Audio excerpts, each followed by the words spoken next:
Hello and welcome to the fifth instalment of Colorectal Live from Johnson & Johnson Institute and Ethicon. I'm Richard Brady, consultant colorectal surgeon at Newcastle Hospitals, and thank you very much to everyone who's watched our previous episodes. We've covered a wide range of subjects and it's been absolutely thrilling to see the online response and engagement. They're still available on Twitter if you search using the hashtag ColorectalLIVE. But today I'm excited to be joined by Professor Peter Sagar, President-elect of the ACP-GBI, consultant surgeon at the Department of Colorectal Surgery in St James's Hospital in Leeds, and Professor at the University of Leeds. He's also a member of the College Council at the Royal College of Surgeons of England and has recently been Director of Emergency Surgery at the ASGBI. He's also, importantly, Associate Training Programme Director in Yorkshire and Humber. Tonight, Pete will be interviewed appropriately on his career, research, clinical interests, and on his national role in training the next generation of surgeons. Pete, thank you very much for joining us this evening. Good evening, Rich. It's my pleasure. This should be fun. And remember, you can get engaged and involved in the conversation too. Ask your questions to Pete by using the hashtag ColorectalLIVE. Now, Pete, let's get to know you a little bit better. You're a consultant surgeon with interests including surgery for advanced primary and recurrent colorectal cancer, inflammatory bowel disease, and laparoscopic surgery. What made you become a surgeon? And if I could say and ask, what do you think makes people want to be surgeons these days? Two very good questions, Rich. Well, there I was one day, just an ordinary guy, growing up in the boondocks of East Yorkshire. Misty years ago, it was the time of 3-day working week, strikes, blackouts. And I was studying for my O-levels in the sciences, wondering what to do. There's a TV programme which is a spin-off from the movie MASH, and it featured surgeons in the Korean War. Two cool guys, Hawkeye Pierce and Trapper John, who were just entertaining. They had great banter. They loved what they were doing. There was hijinks with the nurses. I was 16. But it just looked like a great career to follow. Life of a surgeon. It looked good fun. I went to medical school at Leeds. Great Leeds United. I was lucky enough to get onto the professorial surgical unit, working with two inspirational surgeons. One was Professor David Johnson, who was a guy who had a great brain, thought out of left field and invented the highly selective vagotomy, a great technical operation, sadly superseded by pills and potions, but then that's life. He was also a forerunner in obesity surgery at a time when everyone was criticising, saying it was just a cosmetic procedure of no medical value. They were wrong, he was right. The other consultant on the firm was Mr. Norman Williams. Now, Mr. Williams went on to great things as Sir Norman Williams, president of our college, and he was very kind and very generous to me, a lowly houseman, FY1 in new money, taking me through hernias, taught me how to do hernias, and taught me the beauty of surgery, really, and the satisfaction of being there in the moment doing your surgery. Why should you be a surgeon now? Well, good question, difficult times. But I would say, like you, I've seen thousands of patients over the years. I've seen all sorts, politicians, businessmen, very successful businessmen making lots and lots of money. But I'll put it to you that I've never wanted to swap places with any of them. The other thing I'd say is, to paraphrase Barack Obama, Obama became president, he said, because he couldn't be Bruce Springsteen. Well, if you can't be Bruce Springsteen, being a surgeon is the next best thing. Well, that's a pretty useful insight, Pete. And I have to say, your stories of younger Leeds almost brought a tear to my eye. But on the note of training, we're talking today. Can you tell me about your training in Leeds, in Liverpool, and at the Mayo Clinic? What were the good things and bad things about training in those centres? And what did you learn about the training kind of environment and culture? So I think that it's worth going back to how things were in the late 80s, early 90s. In those days, although I've given a lot of credit quite rightly to Mr. Williams or Sir Norman, the issue then was the consultants didn't really train you. You were trained by the senior registrars. What you have to appreciate is that they were waiting for jobs, basically dead man's shoes. There weren't new jobs in those days like there are now. You can't just create a job like we did in Leeds for one of our colleagues, Jim Tiernan, recently. You had to wait for dead man's shoes. And these guys are very well trained, very experienced. I worked with some excellent senior registrars. Perhaps the best was John McPhee, who went on to great things as a president of the ASGBI and professor in Scarborough. But he would stand on the other side of the table, let you do the case, let you almost get into trouble, but then be able to back you out and show you where you've gone wrong. And if you did make mistakes, he'd be there to bail you out. So it's a great training experience working with those senior registrars. Having gone over to Mayo after finishing my training in Leeds and Liverpool, I worked at a fantastic institution where three things mattered: the patient, education, and research. And there were some really talented people working there, like Bruce Wolfe, Roger Dozois, who were great brains, great hands, great technical surgeons. And you learned what was important at Mayo, which was one thing, which was to put the patient at the centre. So great training, very lucky, very fortunate. Now, it sounds like you developed a passion in training very early in your surgical career. What's your thoughts on the current training ecosystem in the UK? Do you think we're getting it right?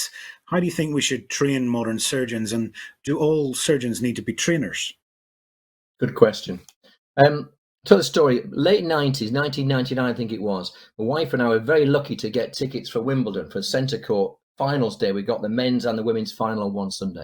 They were the best tickets in the stadium, opposite Duchess of Kent at the other end. We're very lucky, very grateful patient. And I watched Sampras play Agassi, then I watched Steffi Graf play Lindsay Davenport, watched them carefully and reckoned I'd sussed tennis. Went back to our tennis courts a few days later at the David Lloyd, swung a tennis racket like I always did, like Russell Crowe swinging a bar stool. In other words, you can't simply watch these things, you have to do. There's no point just watching Tiger Woods or whoever. You need to go and do it with someone training you. So the key to surgery really is the apprenticeship. And the apprenticeship is a long, flat learning curve. There's no such thing as a steep learning curve in surgery. It's a flat one that trickles along for many, many years. And in fact, you never ever leave the learning curve, which is the fun of surgery. You're always learning. You're always getting better, hopefully. You're always learning from potentially your mistakes. The cliche of the 10,000 hours to get to be a Tiger Woods or a classical pianist or whatever is sort of true, but it just carries on forever, ever and ever. This story I quote is an NFL player, American footballer, who was talking about his job, saying, well, it's sort of like being a normal guy through the week and then on a Saturday play football. He said, well, not really like that at all. On a Saturday you play football, but the rest of the week you try to be a normal guy. And it's a bit like that with surgery. Number one, you work as a surgeon, say 9 to 5, Monday to Friday, or whatever hours we do. But you're always thinking about the last complication, the last big case, or the next big case, or worrying, as I still do to this day, about anastomoses. And I would say the day you stop worrying about those things is the day you should stop. I'm not suggesting we go back to the sort of misogynist culture of the 70s and 80s. And I would direct folk actually to an excellent blog by Justin Davis to the BMJ, and also I think it's the current editorial in the Bulletin about not being that sort of misogynist. You've got to be a surgeon all the time and so on. But you just got to think about surgery. We can't go back to sort of having that tough guy attitude of take 2 spoonfuls of cement and harden up. But you have got to be thinking surgery in the background all the time. And the final thing I'd say is that every case is a training case. I think if you as a consultant are doing the case, the registrar is doing minimal assistance, then that's not suitable. You've got to take or somebody else and give that trainee to a consultant who is going to train them. Every case should be a training case if you've got a registrar there with you. So, I mean, you've definitely mentioned that this is a 24 type 7 job, psychologically anyway, and the political pendulum swinging back towards apprenticeship seems really to be at the fore. You mentioned the training curve, Pete. What do you do with the untrainable trainee? I think that's a very difficult scenario. First of all, don't get there in the first place. An experience with SAC, we would see some people coming through at ST5, 6, 7, even one case at ST8. You do not want to be letting those people go from the program that far into their training. I think the issue there would be to not allow that to happen. So if there are problems, identify and remedy them early on. And secondly, not allowing people to get into the training program if they're just not going to cut it, if you pardon the pun, in terms of surgery. And that's where the interview and the selection process is absolutely critical. Now, moving to laparoscopic surgery, you're a pioneer of this technique in the UK. You've trained many colorectal surgeons in laparoscopy through courses and as a national laparoscopic trainer. What are your tips and tricks? And have you gained any insights from all of those years in teaching and training in this technique?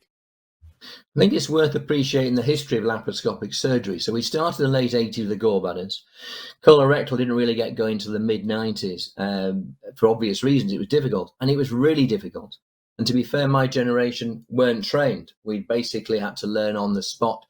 And what we did was very slowly, and it was very slow, work by the principles of open surgery. So recognizing the planes of zygosis, recognizing the importance of triangulation, camera assistance, working along the basic principles of surgery and not veering away from them to try and make life easy for yourself. And that still applies today. Back in the day, we'd work with the 30-minute rule. In other words, if you hadn't made any progress with the case over 30 minutes, now scrub staff would shout out, 30 minutes have gone by, you've done nothing. We would abandon and go to an open technique. These days, we'd probably look at different techniques and different ways of getting out of trouble, going medial lateral, etc. I still think the sort of rule about give it 30 minutes if you're making no progress, we need to be thinking about what you're going to do. And the old joke applies about how do you get to Carnegie Hall? Practice, practice, practice. That's the only way. You've got to keep going and keep doing lots and lots of cases. You will improve, you will get better. Great. Well, thank you, Pete. And don't forget, if you're watching live and you have a question for Professor Sagar, we always welcome your involvement. So please tweet your questions using the hashtag ColorectalLIVE, and we'll come to some of those before the end of the show. Now, Pete, returning to techniques, there are a number of techniques recently vying to replace laparoscopic resections in colorectal surgery. These include techniques such as TATME and robotic surgery. Can you tell me about your views on those techniques compared to laparoscopic surgery? I think TATME is very interesting. It goes back to the days of laparoscopic surgery. Not everyone could do laparoscopic surgery back in the 90s, early 2000s. It proved just it wasn't for them. TATME is a very difficult procedure, and there are some excellent proponents, including in my own institution. But it's a difficult procedure. It's not for everybody. You do need high volume. You do need mentorship. And we do need good registering of cases. That doesn't mean putting the case that went on well today in the register and leaving the case from yesterday that might not have gone quite so well. We need to accumulate all of those cases so we know what the true outcome of TATME is. The second thing with regard to robotics, I think that's very interesting. I think it may well be a generational issue. We learnt laparoscopic surgery without the background of playing Xbox, PlayStation, and so on when we were kids. We just didn't have them there. But watching the generation come through, sort of a generation and a half behind me, you're seeing very talented people coming along who've had that experience. We're very interested to see how things play out over the next 5, 10, 15 years with lap versus robotic. Although in truth, they probably benefit from each other. And can I ask you, given the developments in robotic surgery, do you think training in robotic surgery is critical for colorectal surgical trainees? I think it is. If you're coming through now as an ST7 or 8 or a young consultant in 2020, you're looking at 20, 30 years of a career. You need to be involved in the new technology and not fall behind. The senior guys is not so important. We've grown up with laparoscopic. We're reasonably good at it. Doesn't have to be using the robot. Although I have to say what I have seen with it is enjoyable and entertaining from that point of view, satisfying from a technical point of view. I think people coming through the training program, young consultants do embrace the new technology.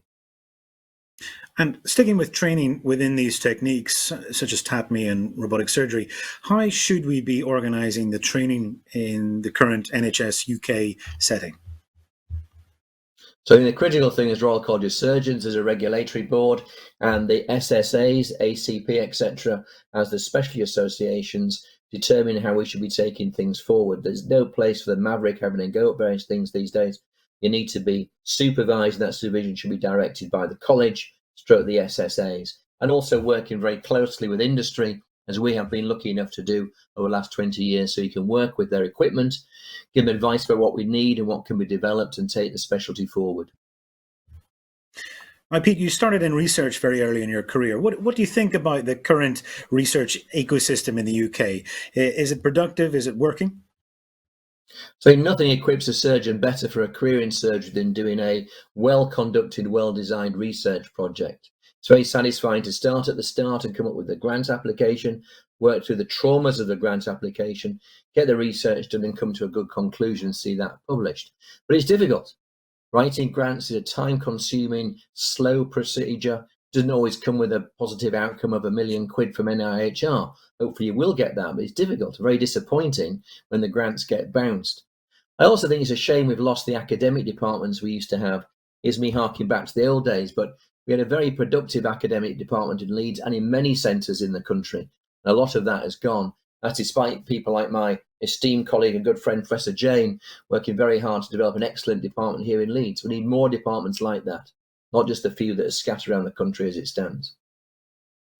So staying with the theme of research, what's your current research themes in Leeds, and over the course of your career, what's been the most rewarding findings that you've made? So I was lucky to get involved with the pouch research back in the late 80s with David Johnson, who had a nice conveyor belt of people like me coming along and doing their MDs, generating a fair bit of data and lots of nice successful MD projects. Moving into the 90s, the laparoscopic work was very fruitful in terms of identifying problems, solving them and coming up with new techniques. And then moving into the 2000s, it's the recurrent cancer work that was very productive. I was lucky to start doing that in the mid-90s at Mayo with Roger Dozois, Heidi Nelson and so on. But that's come on very nicely so that people's 5-year survivals now, which were more or less 0%, are now in the sort of 38, 40, 50% level and rising depending on selection of cases. The current projects really have been surrounding the LACES trial, which is laparoscopic surgery, emergency colorectal resection. We did a successful feasibility study, and we now got 1.6 million of an NIHR grant to run LACES 2. So that's the big thrust for the future, really joining colorectal with EGS. Really important and impressive portfolio of research. Now, just a reminder that it's great to have everyone involved in ColorectalLIVE, and we'll take some more questions before we finish. Pete, can we move on to years after trainees years? Now, you've been involved in a number of high-profile legal cases involving surgeons recently. Can you tell us, without going into the details of the particular cases, what you've learned about the regulation system for surgeons in the UK? Are we getting it right? So that can be a bit of a dark cloud. I think if you grew up in the 80s, you grew up in a completely different world to what we live in now. You used to send 30 quid to the GMC, you get a nice certificate back and you forget all about the GMC for another year. Things changed in the 90s. We had Shipman, who actually wasn't necessarily a bad doctor, he was a bad man. The two things are completely separate. And we had the Secretary of State for Health, Frank Dobson, at the time saying more doctors should go to jail. You know, what was he thinking? But things changed in the early 2000s, and really the worry would be that next time they might be looking at you. The issue really has come to a head recently for some famous cases. So Norman Williams did an excellent job trying to change some of the regulations surrounding the GMC, but there's still a perception that the GMC considers the accused as being guilty till proved innocent. There's still a perception that the accused in the dock is basically paying for everybody in the room. So you're paying for the prosecution with your GMC, you're paying for the defence with your MD, your MPS fees, you're paying for the chairman and his committee and his whatever else, the private health insurance that they have, all coming from the guy who was accused. And that perception carries through the profession at the moment and is not a popular perception.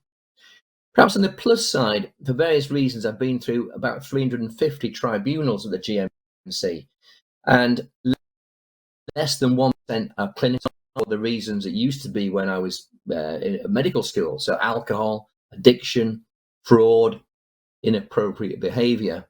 Very few are clinical. A lot of the cases referred to the GMC, about 9,000 a year, have got a clinical bend, but most of those will disappear. So that's the reassurance from that point of view. On the civil side, talking to the NHS Resolution Technical Director a couple of years ago at the SGBI meeting, he was saying there are 800 general surgery cases a year, of which only 1% go to court. That's pretty reassuring. And also talking to our solicitors, the Leeds Teaching Hospital solicitors, a couple of weeks ago, they are defending what you and I would consider small fry cases. So rather than just pay out £5,000-8,000 to people, they will defend those cases where they're defendable, on the basis that they are concerned there is a section of the population that seem to think, oh, I'll get 5,000 or 6,000 quid for this. They're bound to settle rather than go through the whole procedure. Well, that's not what's happening now. I was pleased to hear that the legal people at our place are defending these cases where appropriate. I think that's a good thing. So some interesting trends emerging there across the UK. Now, in terms of your involvement in these cases, is there a particular advice that you can give to surgeons to keep out of trouble? What are the lessons and advice to be learned from the cases that you've been involved in? So one of my good golfing buddies was a guy that used to, before he retired, be the Doctor in Difficulty chap here at Leeds. He's a great guy. I'd say to him, come on, you must have some funny cases to tell about these stories. And he said, no, they're not funny. They're just sad. And the question he'd always ask the people who are in trouble of various things was, what were you thinking? What made you do this particular thing? And with regard to patients, rather than inappropriate behavior, etc., I'd say the key would be communication. Be nice to people, even if things have gone wrong and you're starting to get into a bit of a ding-dong with patients and relatives. Avoid the quips. Avoid the wisecracks. We're all guilty of it. I certainly have been. You think it's going to be amusing or witty at the time, but 10, 15 seconds later, you realize that was a big mistake. So avoid the quips and the wisecracks. And really the key would be getting good consent, particularly in the era of Montgomery. Candor, be honest with people. And from a surgical point of view, don't strain from your specialty. Stick to what you know. And if you get into trouble with other organs, you call in the appropriate people. Some sage advice there. Now, turning to your role in ACP GBI, you're now the president-elect of the association. What's the major problem for coloproctology now post-COVID? How do we recover appropriately? It's a good question. I think in strange times like these, I think we need to learn to live again. I think the key will be, from the association point of view, the national meetings, because they are the events that really fund the SSAs, the surgical specialty associations. And certainly from our experience with the surgical associations, I'm sure with the other non-general surgical ones, a lot of money has been lost this year by the associations. And then getting the national meeting up and running again in whatever form we can do is very important, not least for the social side. We're social animals. We need to be meeting up, talking to people, exchanging ideas. And also, I think we can't afford to have NHS COVID. NHS can't be for one disease. We've got a shed load of diseases out there, let alone the operation problems. We've got massive waiting lists. So going forward, we need to be looking at treating the population and not just treating one disease like NHS COVID seems to have been, certainly in the spring of this year. For reasons I understand, but I think it went too far. Pete, can I ask what kind of manifesto you will have as a president? What kind of presidency will you run, and what are the major themes that you hope to deliver within your presidential year? I think we need to continue the excellent work of Steve Brown and Nicky Ferned and people before them in terms of embracing all of the specialty of coloproctology, not just the cancer and the IBD, but pelvic floor and the proctology, which tends to be the Cinderella of the specialty. I think we need to embrace all of our members and encourage a diversity of involvement with the specialty associations, and also try and sort out colonoscopy. We've learned during COVID of some of the values of doing things other than colonoscopy, but I think colonoscopy needs to be highlighted as a subspecialty within coloproctology. We need to get standards up, not just for surgeons doing it, but also gastroenterologists, nurse endoscopists, and look at new technologies such as the colon camera that's coming down from Angus Watson's work up in Inverness. And finally, work with EGS. EGS here in this country, it's a bit of a Cinderella specialty in terms of who's doing the work, but it's very important work in terms of patient outcomes, and particularly from colorectal point of view, because a lot of the EGS work is colorectal. So embracing the EGS within ACP, I think, is very important. So it sounds like a very broad vision and an exciting year ahead for UK coloproctologists. Now, it's been a remarkable insight into the profession, Pete, but now it's time to ask you the same questions I've asked all of our ColorectalLIVE guests so far in quick fire questions. Please keep your answers as short as possible and one sentence only if you can, possibly. So what's been your single best day at work? Okay. Single best day and single worst day revolve around the same operation. That's the pouch operation. Best day at work, I wasn't even at work. It was a Sunday. We'd gone out to get the Christmas tree with my youngest. We put the Christmas tree up and wound up in the decorations and I flicked on the football. Literally at that minute, Darren Fletcher came off the bench. I could tell his story because it's in the public domain. He had a 3-stage pouch procedure, successful, and he returned to play professional football for Manchester United. He played over 100 Premiership games. The credit goes, yes, to our team doing the surgery and so on, but also to him. He had a fantastic attitude, a fantastic devotion to his craft of a footballer. The worst day was the same operation, a pouch operation, the only death we've had in, 30 or 37 years of being involved with pouches from being a houseman, where we had a chap who had a 3-stage procedure, all being completed.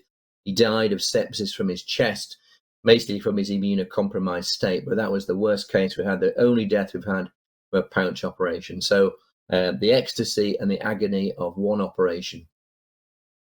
All encompassed there for the daily practice of most colorectologists and what we bear in mind. So can I ask who inspires you? Who do you get your inspiration from? My father was inspirational. He left school at 15 with a school leaving certificate, which I think meant he'd been to school and that was it. He's a farm boy and he decided to do something with his life. He joined the RAF, went into the RAF police, moved into the civvy police and rose to be a very successful detective chief superintendent. He's a great guy, very inspirational to me. Other people, well, Bruce Springsteen. He walks on the stage. From minute 1 to 3 or 4 hours later, he gives his absolute all for that entire gig. He may have played a song 1,000 times, but he still plays it if it's the first time he's playing it.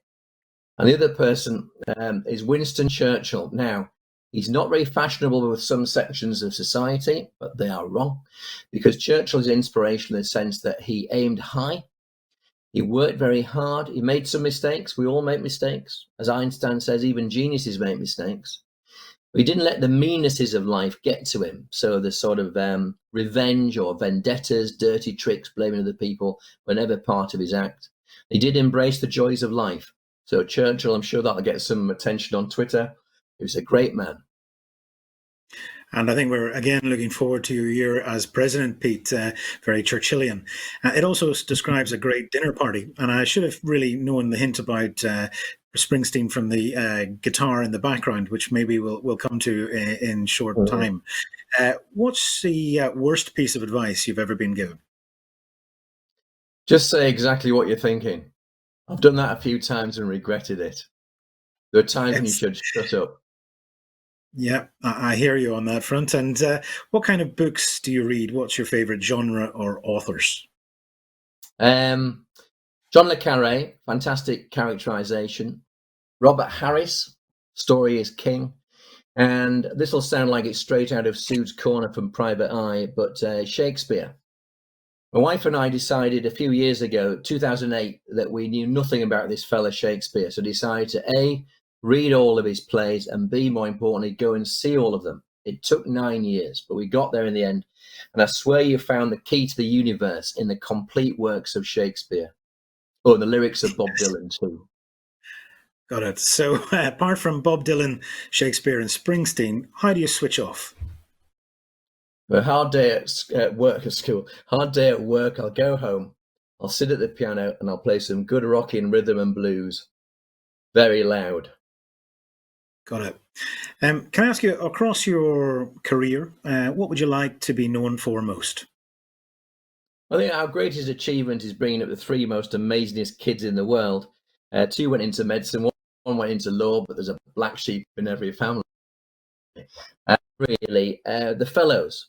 The single best thing I've done as a consultant is the fellowship program. We've had fantastic fellows. We're about to have the 30th start in October on the LAP fellowship program. We've had the creme de la creme. Put the cards on the table. We're very lucky who we've had, but they've all gone on to do very well indeed. I think that's the single most satisfying thing in terms of career. Seeing them develop just like you watch your children develop. Very satisfying indeed. And a great legacy that is too. Can I ask you, given all that you've said so far, do you have any career regrets? Yeah, I think the one regret I'd have is that it probably reflects the times. Not getting involved with the college and the specialty associations, ACP, ASGBI earlier. I think it probably reflected the times we were going through, which was you're allowed the doyens of surgery to do all of those things. Whereas in fact, we need to attract the young, a diverse population, yes, but the young people in particular to see what's going on. I think it's very important to have people who are down and dirty in the trenches, providing information to the SSAs, which they do. We've got that nicely sorted, but also to the college. It's important the college hears voices from people who are, as I say, down and dirty in the trenches, know what's going on. Well, we look forward to more down and dirty members getting appointed to the college, Pete. I hear you on that front. Now, it's been really fascinating in terms of the content of this interview. If we can turn now to some of the submitted questions, do you think there's more room for surgery to be done laparoscopically in the UK? I think there is. I think we accelerated very nicely from sort of 2004-5 for maybe 5-8 years, but it seems to have plateaued off a wee bit. We're probably looking from the MBOCAP data at sort of 40 to 50% laparoscopic. We can go much higher than that. So that needs to be addressed based on the outcomes that we have for our patients having laparoscopic surgery. So yes, there's still a way to go. And if you had to choose one, operating or teaching, which would it be? If I had a free reign tomorrow in theatre, I'd do the operating, send the fellows down to Costa Coffee. But you can't do that. You've got to train the next generation. Well, the check from the coffee manufacturers in the post. So it's been fantastic, Pete, going through all of these answers with you in a wide-ranging interview. I'm really grateful for you spending time with us tonight. So thank you very much for your time. Pleasure. Very enjoyable, Rich. Thank you very much. Thanks, Pete. I'll be back next time with Colorectal Live again soon, and we'll be joined by Professor Des Winter on the 23rd of September at the virtual Vilnius event in ESCP, and for a discussion on his specialist subject, excellence in academic publishing. So keep following us on Twitter in the meantime, and thank you again for watching tonight's Colorectal Live.